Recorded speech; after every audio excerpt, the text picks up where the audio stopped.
Selamat bertemu kembali dalam perkuliahan struktur statis tak tentu. Hari ini pada kuliah ketiga kita akan bersama-sama mempelajari bagaimana penyelesaian struktur statis tak tentu dengan metode Clapeyron. Teori-teori sudah dijelaskan pada kuliah yang kedua. Dan ini merupakan video sebagai pengganti pertemuan pada kuliah pada minggu yang lalu yang secara sinkronus.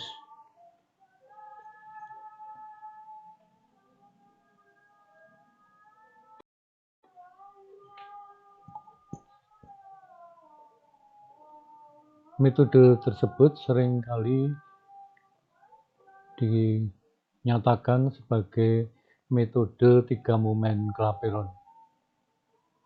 Di dalam analisis struktur, balok menerus itu sering digunakan pada struktur jembatan ataupun bangunan gedung.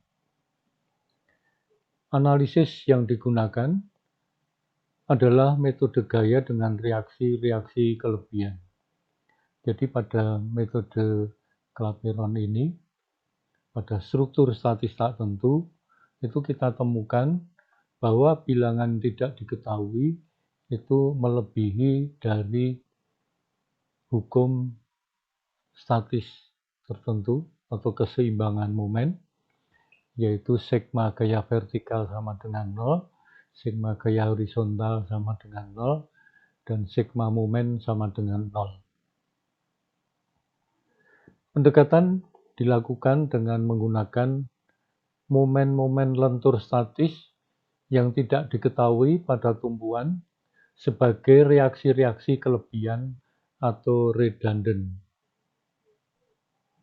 Kalau kita tinjau pada suatu balok sederhana AB yang diberi beban P, maka terlihat batang tersebut akan melendut sehingga terjadi perputaran, dan itu dapat kita anggap sebagai sebuah sudut belahan. Jadi pada balok AB, simple beam, diberi beban P, maka akan terjadi lendutan, kemudian akan terjadi sudut belahan sebagai akibat dari beban vertikal P pada batang AB. Beta A adalah sudut belahan di A, sedangkan beta B adalah sudut belahan di B akibat beban vertikal P.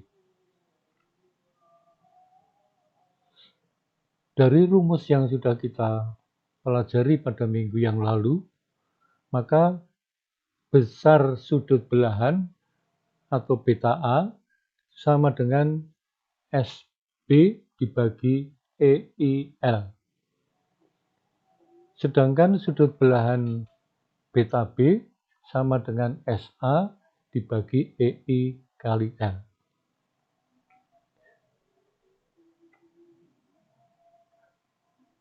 SB adalah statis momen bidang momen terhadap tumpuan B, dan SA adalah statis momen bidang momen terhadap tumpuan A. Jadi kalau saya gambarkan di sini, kita bisa mengambil bidang momen yang akan terjadi dengan pembebanan tersebut dengan titik tangkap beban P itu adalah A dari A dan B dari B. Nah, selanjutnya berdasarkan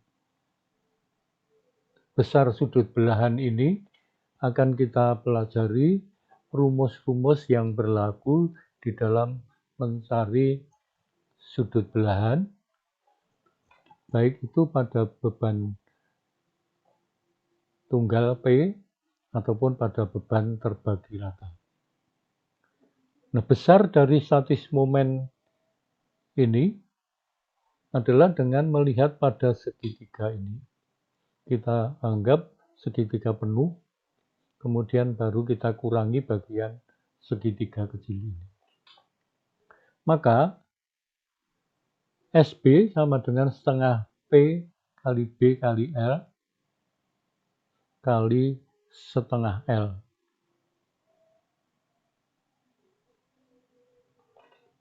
Dikurangi 1/3 P kali B kali B per kali 1/3 B. Sehingga besar SB adalah 1/6 PB L min B kuadrat. Sedangkan SA adalah setengah P AL kalikan 1/3 L dikurangi dengan setengah P A kali 1/3 A. Hingga hasilnya adalah 1/6 PA kali L kuadrat min A kuadrat. Nah, hasil ini kemudian kita masukkan ke dalam rumus sudut belahan tersebut. Maka besar beta A adalah SB per EI L sama dengan P kali B kali L kuadrat min B kuadrat per 6 EI L. Itu kalau sedangkan beta B sama dengan SA dibagi EI L sama dengan PA L kuadrat min A kuadrat per 6 EI. Nah, dari sudut belahan ini dapat kita lihat bahwa kalau saya mencari sudut belahan di A, di dalam rumus itu kita mengambilnya dari B. Jadi jarak beban terhadap titik buhul B. Sedangkan kalau mencari sudut belahan di B, itu yang berpengaruh adalah A, yaitu lengan dari atau jarak dari titik buhul ke beban P dari titik buhul A. Ini adalah untuk menghitung sudut belahan akibat P tunggal. Kita akan jabarkan lagi bagaimana kalau akibat beberapa beban titik itu bekerja secara bersama-sama. Seperti terlihat pada gambar di sini, ada P1 dan P2. Nah, masing-masing akan membentuk sudut belahan, yaitu beta A1 dan beta A2, beta B1 dan beta B2. Jadi kalau kita pasang 3 buah beban, ya tentu gabungan dari ketiga buah beban tersebut. Kemudian tentang letak dari P itu, maka kita gunakan notasi dari A itu A1, kemudian dari B adalah B1. Kemudian untuk beban P2 adalah A2 dari A dan B2 dari B. Jadi beban 2 maka akan menimbulkan 2 buah sudut belahan. Jadi masing-masing 2 buah sudut belahan di A maupun di B.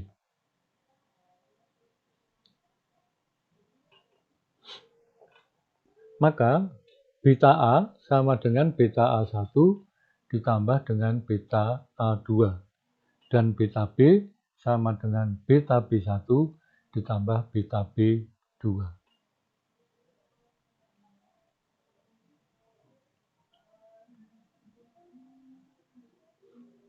Nah, sekarang kita coba hitung kedua buah sudut belahan tersebut.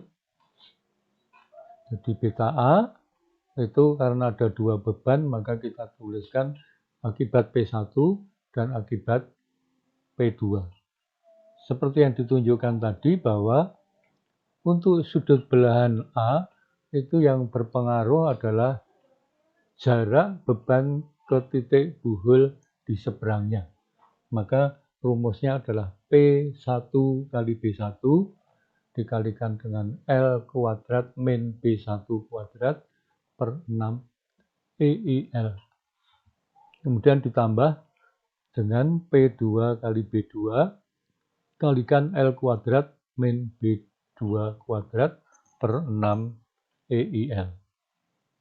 Nah, rumus itu agar berlaku umum, maka saya gantikan dengan I. Supaya lebih leluasa, katakanlah ada 3 atau 4, maka I-nya adalah 4. Maka rumusnya secara ringkas adalah beta A sama dengan sigma PI BI kalikan L kuadrat min BI kuadrat per 6 EIL. Nah, I itu dari 1 sampai dengan N. Jadi tergantung pada jumlah dari bebannya ada berapa. Dengan cara yang sama bisa kita peroleh untuk beta B. Maka beta B adalah P1 kali A1 dikalikan L kuadrat min A1 kuadrat per 6 EIL.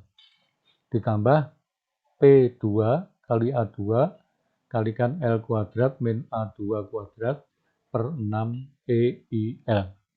Jadi saudara lihat di sini, kalau titik buhul yang kanan, maka yang berpengaruh adalah yang sebelah kiri. Jadi dari titik buhul seberangnya. Itu pengertian yang pokok. Untuk rumus nanti dapat kita lihat pada daftar rumus. Nah, dari sudut belahan akibat beban terpusat akan kita jabarkan lagi untuk sudut belahan akibat beban terbagi rata. Kita ambil sebuah segmen beban terbagi rata tidak penuh di sini, seperti terlihat pada gambar ini. Jadi bebannya adalah Q kilonewton per meter, kemudian selebar dari A1, kemudian dari B adalah B2. Jadi penggambarannya seperti ini. Kemudian beban terbagi rata itu sama hakikatnya dengan sebuah beban terpusat, di mana titik tangkapnya adalah pada pertengahan bentang dari beban tersebut. Maka untuk memudahkan perhitungan, kita ambil sebuah pias selebar delta P, dx selebar dx, bebannya adalah Q, maka beban delta P sama dengan Q kali delta X.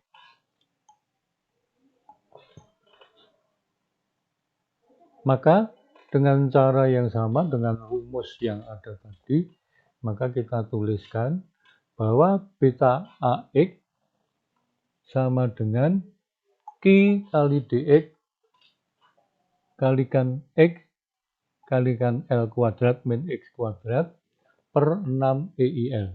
Nah, karena ini diwakili hanya oleh satu pias, maka untuk keseluruhan beban tersebut, maka kita gunakan integral untuk menghitungnya.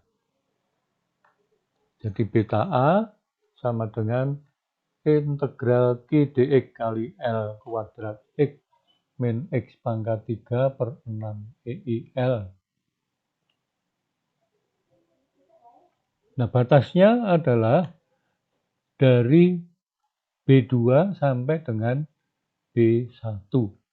Jadi sekali lagi di sini pengambilannya, kalau saya mengambil sudut belahan di A, maka jarak itu diambil dari B2 ke B1. Dengan memasukkan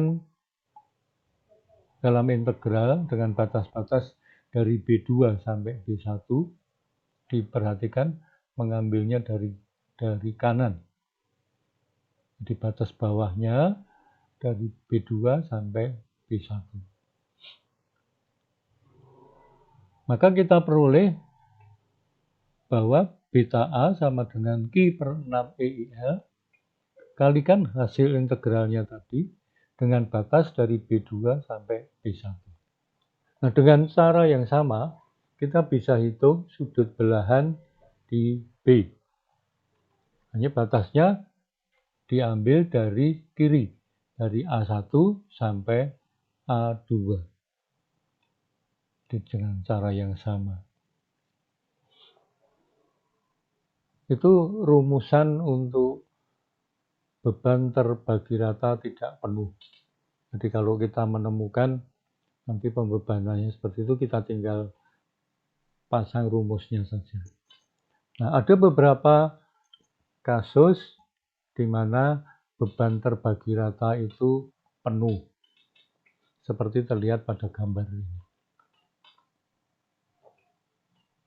Maka kita akan hitung berapa besar sudut belahan di A maupun di B untuk beban terbagi rata penuh ini. Jadi batasnya tentu saja beta A dan beta B itu besarnya sama karena bebannya itu penuh. Maka besar sudut belahan tersebut adalah Q per 6 EIL kalikan setengah L kuadrat X kuadrat min seperempat X pangkat 4. Kemudian batasnya adalah dari 0 sampai L. Batasnya dari 0 sampai L. Jadi dari yang arah kiri sampai habis. Demikian pula untuk beta B, ngambilnya dari sebelah kiri. Maka kalau kita turunkan, maka akan kita peroleh bahwa beta A sama dengan beta B sama dengan Q per 6 EIL kalikan setengah L kuadrat kalikan L kuadrat min seperempat L pangkat 4. Demikian kita masukkan, maka nanti akan kita peroleh hasilnya ini. Jadi hasilnya adalah beta A sama dengan beta B sama dengan QL pangkat 3 per 24 EI. Inilah rumusan khusus untuk beban terbagi rata penuh.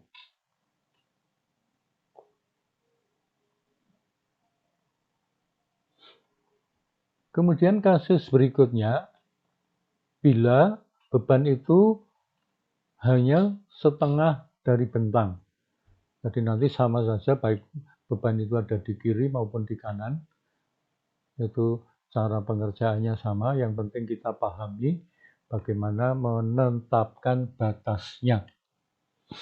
Jadi coba kita lihat untuk beta A itu prinsipnya adalah kalau menghitung yang kiri, batasnya dihitung dari kanan. Maka batasnya dari 0 sampai setengah L. Kita pasang di dalam rumus ini. Jadi beta A sama dengan Q per 6 EIL kalikan setengah L kuadrat kali X kuadrat min seperempat X pangkat 4 dengan batas dari 0 sampai setengah L. Nah, demikian kita masukkan batas-batas tersebut, maka akan kita peroleh hasil ini.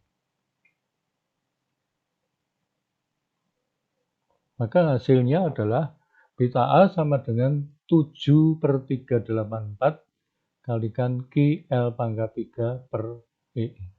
Ini rumus untuk beta A. Sekarang kita akan lihat bagaimana untuk beta B, tentunya sama. Nah, kalau beta B, kita menghitungnya adalah batasnya dari sebelah kiri, yaitu dari setengah L sampai ke L. Maka akan kita peroleh dengan menurunkan integral tersebut, maka akan diperoleh beta B sama dengan 9 per 384 kali QL pangkat 3 per EI. Jadi demikian rumusan untuk beban terbagi rata setengah dari beban. Jadi kalau beban itu setengah tapi ada di sebelah kiri, maka penerapan batasnya ya tinggal kita balik saja. Kalau dari A ya tentu menjadi batasnya adalah dari berapa ini? setengah L sampai ke L. Kemudian untuk beta B dari 0 sampai setengah L. Nah, sekarang akan saya rangkum besar sudut belahan akibat beban luar dari apa yang dijelaskan tadi. Jadi pada halaman 25 sampai 27 itu saudara bisa lihat rumus-rumusnya. Itu. Jadi dari 25 sampai 26. Itu rangkumannya, jadi kita tinggal lihat saja bagaimana pembebanan itu. Kemudian kita hitung satu persatu. Jadi yang pertama adalah untuk beban terpusat. Ini rumusnya, jadi beta A sama dengan sigma PI BI kali L kuadrat min BI kuadrat per 6 EIL. Dari I sama dengan 1 sampai N. Kemudian untuk beta B, sigma PI AI kali L kuadrat min AI kuadrat per 6 EIL untuk I sama dengan 1 sampai N. Jadi berapapun jumlah bebannya, entah 1 ataupun 5 dan seterusnya, itu tinggal kita masukkan ini.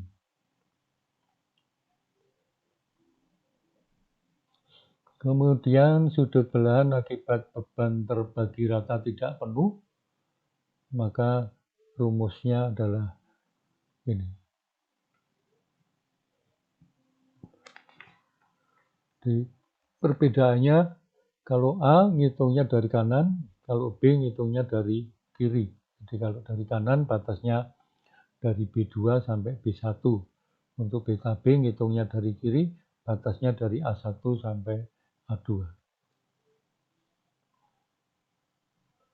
Kemudian yang ketiga adalah untuk beban terbagi rata penuh. Maka besar beta A sama dengan beta B sama dengan Q per 24 L pangkat 3 per EI. Dan yang terakhir adalah beban terbagi rata setengah bentang. Maka beta A adalah 7 per 384 QL pangkat 3 per EI, dan beta B adalah 9 per 3 QL pangkat 3 per 384 EI. Nah, bagaimana kalau beban itu gabungan antara beban terpusat dan beban terbagi rata? Ya, kita hitung kedua-duanya merupakan penjumlahan dari sudut belahan yang terbentuk oleh baik itu beban terpusat maupun oleh beban terbagi rata. Seperti itu skema pembebanan. Jadi untuk mengerjakan, saudara tinggal melihat pada halaman 25-26 untuk besar sudut belahan. Nah, pada contoh berikutnya adalah bagaimana kita menghitung sudut belahan itu. Jadi kita praktekkan di sini bagaimana kita menghitung besar dari sudut belahan tersebut.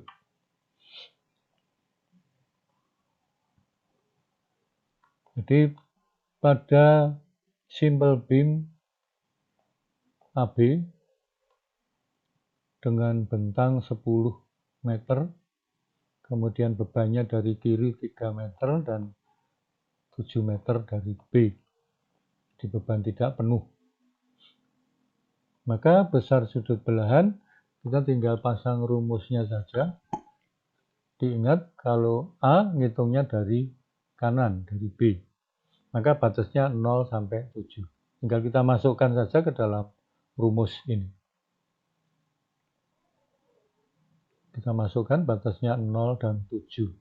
0 tentu tidak perlu kita hitung. Tinggal kita masukkan yang 7.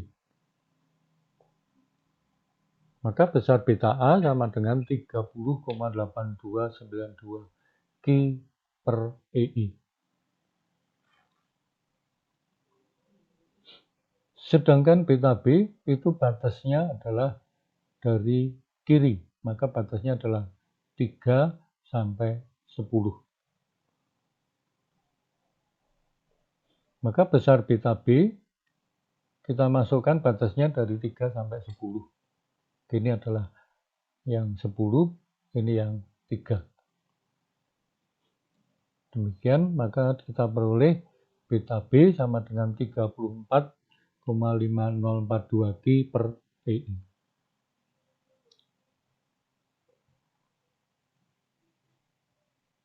Kita lanjutkan dengan contoh 2, yaitu menghitung besar sudut belahan dari soal di bawah ini.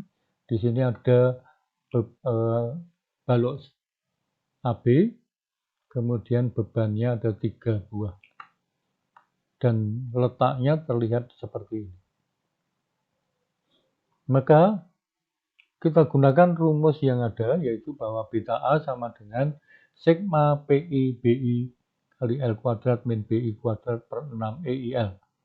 Nah, karena ada 3 beban, ya kita masukkan ketiga-tiganya, kemudian bentangnya juga 3. Jadi kalau beban 1 itu bentangnya adalah 7, beban 2, 4, dan beban ketiga adalah 2.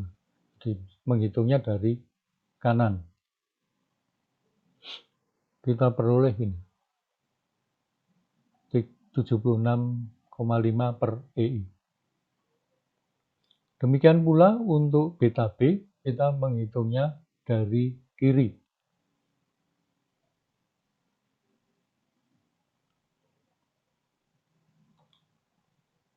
Jadi 3, A3, kemudian A6, dan terakhir adalah 8.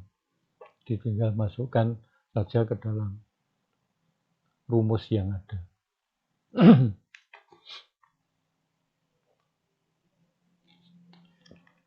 Selanjutnya, penyelesaian dengan metode Clapeyron ini memerlukan sejumlah prosedur atau langkah-langkah penyelesaian yang tinggal kita urutkan saja bagaimana menyelesaikannya. Coba kita ambil contoh pada gambar ini. Jadi balok menerus 3 bentang AB, BC, dan CD. Perletaan A adalah jepit, perletaan B adalah roll, perletaan C adalah roll, perletaan D adalah roll. Maka pertama kali yang kita lakukan adalah menggambarkan pada balok tersebut, yaitu reaksi-reaksi ataupun momen-momen serta belahan yang terjadi pada balok tersebut akibat beban luar. Maka karena A adalah jepit, maka di situ akan ada reaksi vertikal, reaksi horizontal, dan momen.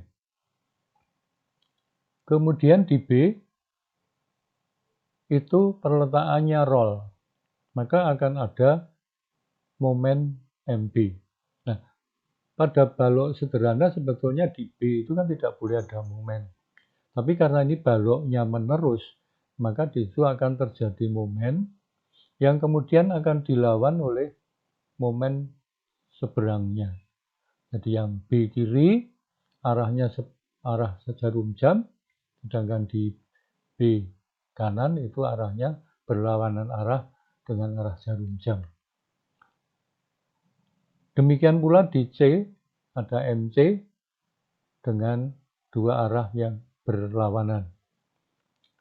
Sedangkan di D itu tidak ada momen. Nah, penggambaran momennya saudara lihat dengan lingkaran seperti ini, bagian dari lingkaran dan memunggungi sudut titik buhulnya. Kemudian di sini ada beta A, di B ada beta B1 dan beta B2. Di C ada beta C1 dan ada beta C2. Jadi masing-masing nanti kita hitung berdasarkan pada bentang masing-masing. Jadi beta B1 pada balok AB, beta B2 pada balok BC, dan seterusnya. Langkah pertama adalah menghitung sudut-sudut belahan akibat beban luar. Kita hitung satu persatu di A. Beta A sama dengan sigma PI BI kali LI kuadrat min BI kuadrat per 6 EI 1 L1.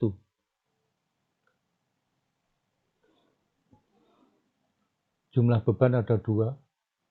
Maka kita hitung, kita ambil beta B1 ini dari A ngambilnya. Kemudian beta B2 itu beban per bagi rata tidak penuh. Jadi kita tinggal pasang saja rumus yang ada di halaman 2526 tadi. Demikian pula beta C1. Beta C2 tidak ada karena tidak ada beban luar. Maka beta C2 adalah 0. Langkah kedua adalah menghitung sudut belahan momen reaksi. Ini dasarnya adalah teorema-teorema yang ada di kuliah sebelumnya. Jadi kita gambarkan lagi seperti ini. Maka prinsipnya begini. Jadi sudut belahan akibat beban luar tadi itu harus ditutup oleh sudut belahan akibat momen reaksi. Jadi akibat dibebani pada batang itu kan akan melawan karena sesungguhnya kan batang tersebut tidak terbelah. Nah, besarnya berapa? Kita lihat di rumus ini. Jadi yang berpengaruh pada sudut belahan itu adalah momen pada titik buhulnya sendiri dan momen dari titik buhul seberangnya, jadi MA dan MB. Nah, pengaruhnya bagaimana? Pengaruhnya kalau pada titik buhulnya sendiri itu per 3. Sedangkan pengaruh dari momen di seberangnya adalah per 6. Maka beta A sama dengan MA kali L1 per 3 EI1 ditambah MB L1 per 6 EI1. Kemudian beta B. Nah, beta B di sini saya hitung dari 2 bentang, yaitu bentang AB dan bentang BC. Yang kiri ini dari A, bentang AB. Yang di sini adalah dari BC. Kita lihat MAL1 per 6 EI1 ditambah MBL1 per 3 EI1. Ini bentang AB dan yang ruas berikutnya adalah untuk bentang BC. MBL2 per 3 EI2 ditambah MC L2 per 6 EI2. Beta C ini hanya dari titik bentang BC dan CD, tapi nanti CD itu tidak ada beban, tapi MC-nya kan tetap ada. Maka yang kiri, 2 kiri ini adalah dari bentang BC, yang satu adalah dari bentang CD. D tidak ada momen. Nah, kita sudah memiliki sudut belahan akibat beban luar pada poin 1 dan sudut belahan momen reaksi pada poin 2. Jadi prinsipnya bahwa sudut belahan yang terjadi akan dilawan oleh sudut belahan akibat momen reaksi. Maka tentu sudut belahan akibat beban luar itu sama dengan sudut belahan akibat momen reaksi. Jadi demikian kita menganggap bahwa sudut belahan yang timbul itu akan ditutup oleh sudut belahan momen reaksi. Nah, dari sini nanti kita akan bisa memperoleh sebuah persamaan 3 momen kelaperon. Sehingga nanti besar momen A, MB, MC dapat kita hitung.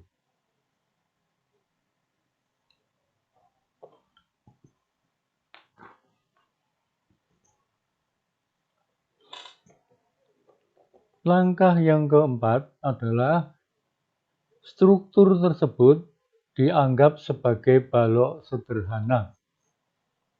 Jadi kita potong-potong, meskipun di A tadi adalah aslinya adalah jepit, tapi dalam hal ini kita menganggap itu sebagai balok sederhana. Maka kita peroleh balok sederhana AB, sendirol, BC sendirol, dan CD sendirol. Kemudian masing-masing kita hitung reaksinya. Reaksi pada balok sederhana atau simple beam. Jadi ini pelajaran pada analisis struktur di semester sebelumnya. Kita hitung reaksi-reaksi perletaan, kemudian hitung juga momen-momen yang terjadi. Jadi dengan simple beam kita akan peroleh RA aksen dan RB1 aksen. Kemudian dari bentang BC, RB2 aksen dan RC1 aksen. Bentang CD adalah RC2 aksen dan RD aksen. Kita hitung juga momen-momennya dengan menghitung dengan adanya RA aksen itu, maka nanti momen di poin ini berapa, momen di poin ini berapa.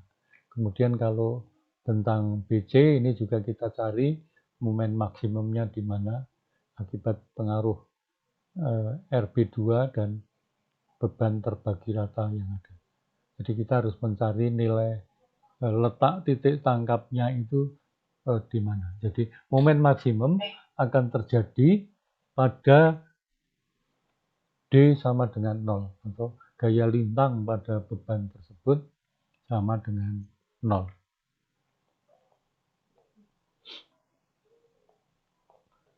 Setelah kita peroleh reaksi-reaksi sementara, maka kemudian struktur itu kita anggap sebagai struktur statis tak tentu.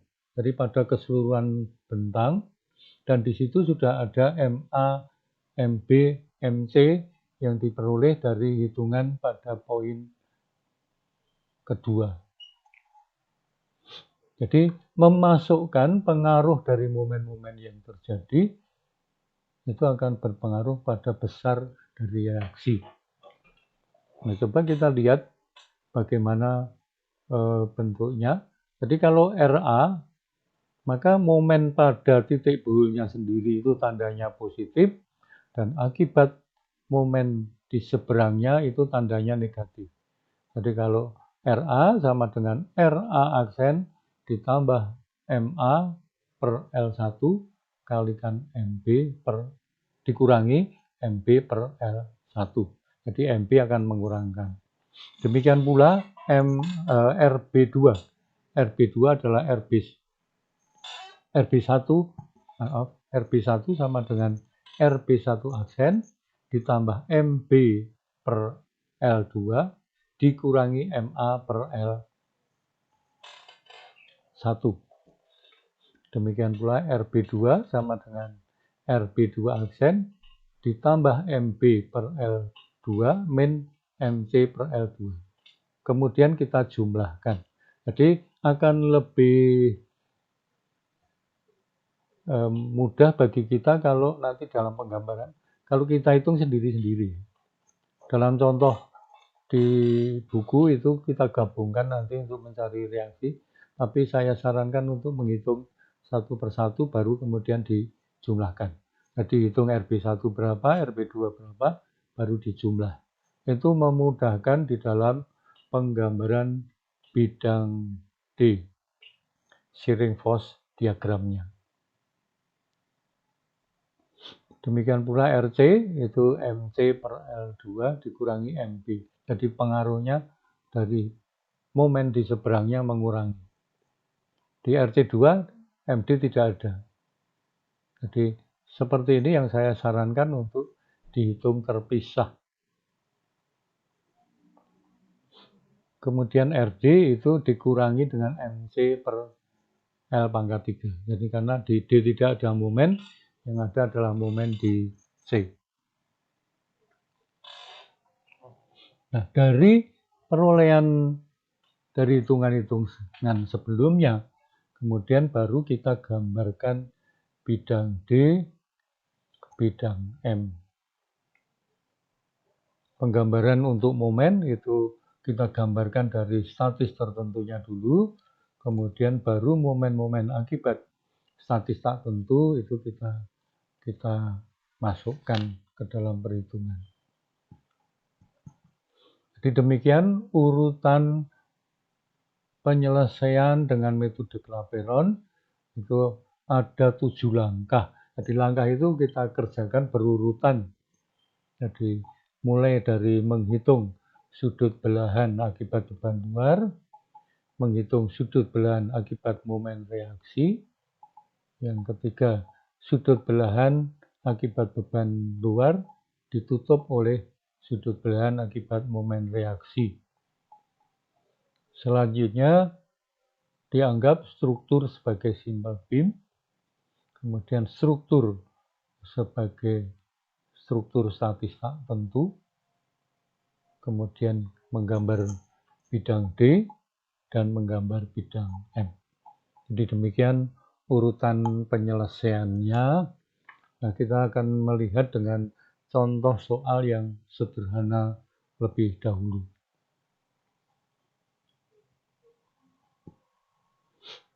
Jadi pada balok dengan perletaan A dan B adalah jepit. Jadi ingat, kalau jepit berarti di situ ada momen. Beban terbagi rata penuh, maka ada MA, ada MB. Ada sudut belahan di A, ada sudut belahan di B. Sesuai urutan tadi kita hitung satu persatu. Ini tinggal kita lihat pada daftar rumus di halaman 25-26. Karena beban terbagi rata, maka di sini tidak perlu dijabarkan rumusnya lagi, tapi tinggal kita gunakan saja. Jadi beta A sama dengan QL pangkat 3 per 24 EI. Kemudian beta B sama dengan QL pangkat 3 per 24 EI. Kemudian sudut belahan momen reaksi. Maka beta A sama dengan MAL per 3 EI ditambah MBL per 6 EI. Sudut belahan beta B sama dengan MBL per 3 EI ditambah MAL per 6 EI. Itu langkah kedua. Kemudian dengan sudut belahan ditutup akibat beban oleh belahan momen reaksi. Ini adalah persamaan Clapeyron. Jadi kita tinggal samakan saja. Yang sebelah kiri tanda sama dengan adalah sudut belahan akibat beban luar. Yang sebelah kiri, yang sebelah kanan adalah akibat momen reaksi. Nanti ini kita sederhanakan. Maka akan kita peroleh jadi dibagi dengan dikalikan dengan 24 EI. Semuanya dikalikan 24 EI, maka kita peroleh 8 MA plus 4 MB sama dengan QL kuadrat. Ini adalah persamaan 1. Kemudian sudut belahan B. QL pangkat 3 per 24 EI sama dengan MBL per 3 EI ditambah MAL per 6 EI. Diperoleh 4 MA ditambah 8 MB sama dengan QL kuadrat. Ini adalah persamaan kedua. Jadi karena ada tambahan MA dan MB, maka itu adalah merupakan bilangan yang tidak diketahui. Bilangan yang tidak diketahui ada dua, maka dapat diselesaikan kalau kita mempunyai dua buah persamaan. Nah, persamaan selanjutnya adalah dengan melakukan eliminasi pada persamaan-persamaan tersebut. Jadi kedua-duanya harus kita gunakan. Kita eliminasi, misalkan di sini, maka saya akan kalikan dengan ini. Jadi kita kalikan dengan 2.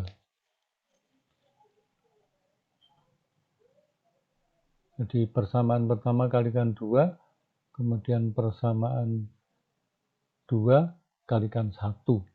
Maka akan kita peroleh ini. Jadi MB akan kita eliminasi, sehingga yang diperoleh adalah 12MA sama dengan QL kuadrat. Maka MA sama dengan setengah QL kuadrat. Kemudian hasil ini kembalikan lagi, bisa ke persamaan 1 maupun persamaan 2. Jadi kalau saya masukkan ke persamaan 1, maka MA itu kita ganti dengan 1/12 QL kuadrat.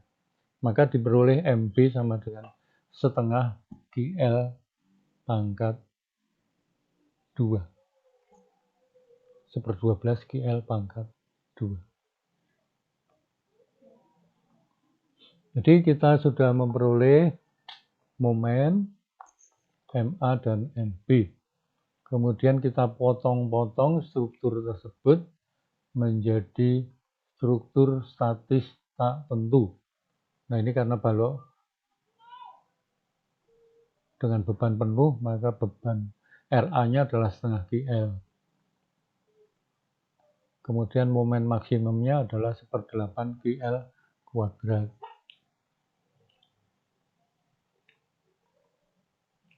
Kemudian struktur statis tak tentu, jadi RA adalah RA sementara ditambah MA per L min MB per L.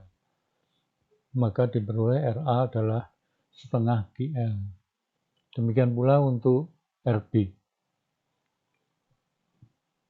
RB sama dengan RB aksen ditambah MB per L min MA per L. Diperoleh setengah QL. Nah, kemudian momen maksimum itu terdapat pada D sama dengan 0 sejauh X dari A. Jadi kalau kita gambarkan cara mencari momen maksimumnya seperti ini.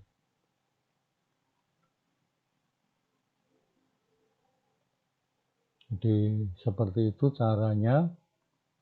Nah, jadi kita cari dulu di mana X itu. Ya kalau di sini kan berarti RA min QX, jadi D sama dengan 0 itu kan RA, kemudian dikurangi dengan Q kali X sampai sejauh X. Maka kita bisa peroleh X sama dengan setengah L. Maka inilah momennya. Jadi demikian cara menghitung momen maksimum pada bentangan. Nah, dari situ baru kita bisa menghitung besarnya adalah ini. Gambarnya seperti ini. Ini adalah SFD dan ini adalah BMD. Demikian contoh sederhana. Nah, kita akan melangkah pada contoh kedua, yaitu pada pada balok menerus 3 bentang. Untuk awal ya kita beri beban di P. P itu di bentang AB dulu. Di langkah-langkahnya seperti itu. Penyelesaiannya dimulai dengan menggambarkan momen-momen yang terjadi. Jadi di sini ada MB, MC karena batangnya menerus. Di A tidak ada momen karena murni sendi, di sini murni roll. Ini yang harus kita lakukan. Di sini ada beta B, di sini juga ada beta B1, beta B2, beta C1, beta C2. beban sudut belahan akibat beban vertikal, maka beta B sama dengan P kali A kali L kuadrat min A kuadrat per 6 EIL. Beta B sama dengan ini, hasilnya bisa kita hitung. Di A tidak ada sudut belahan ya, maka diperoleh besarnya beta B adalah PL kuadrat per 16 EI. Beta C sama dengan 0 karena tidak ada beban luar. Kemudian sudut belahan akibat momen reaksi. Beta B sama dengan MBL per 3I ditambah MBL per 3I. Ini yang sebelah kiri itu yang ini dan ini. MC ditambah MC L per 6I.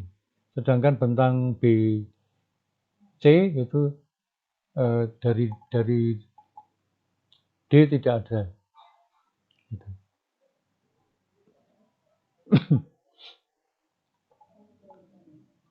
Maka besar beta B dapat kita hitung. Beta A ini. Beta C juga bisa kita hitung.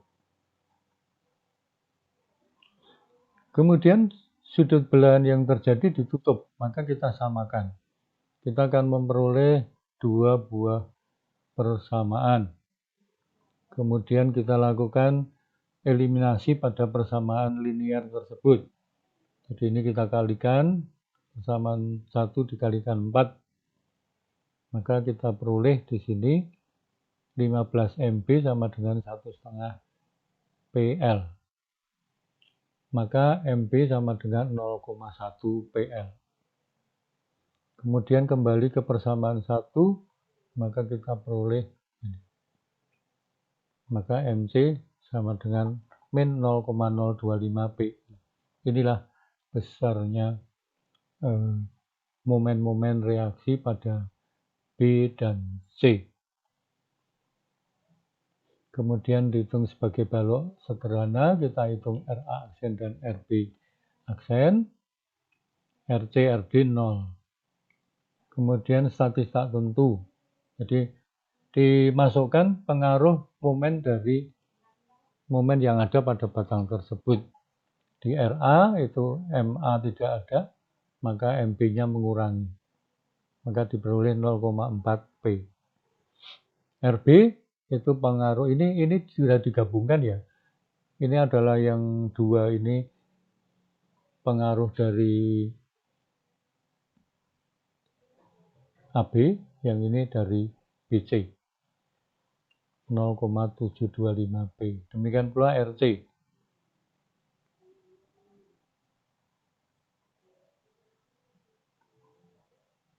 Nah demikian sehingga kita peroleh RA, RB, dan RC dan RD. Kemudian saya gambarkan lagi di sini, semuanya kita gambarkan momen yang ada, kemudian reaksi-reaksi besarnya reaksi yang terjadi di situ. Saudara harus perhatikan di sini arahnya ya. Kalau negatif ini berarti ke bawah, positif ke atas. Ini nanti akan berpengaruh pada gambar yang kita gambar. Demikian ini adalah SFD dan BMD. Jadi untuk penggambaran BMD-nya digambarkan dulu yang akibat beban statis tak tentu, momennya berapa. Jadi momen kan hanya ada di sini. Kemudian baru dipasang yang statis tak tentu. Jadi min di sini, plus di sini, min di sini, maka dipotongkan. Ini adalah gambaran dari BMD-nya. Jadi sekali lagi, gambarkan yang akibat struktur statis tak tentu dulu, baru kemudian digabung dengan yang statis tak tentu.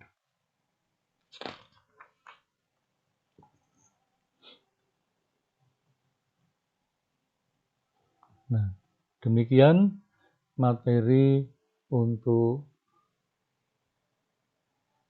yang bagian pertama. Untuk bagian kedua sudah dimuat di dalam LMS. Jadi demikian, harap video ini bisa menjadi sarana untuk memperjelas bagaimana mempelajari struktur statis tak tentu ini. Pada perkuliahan selanjutnya nanti akan disampaikan lagi video.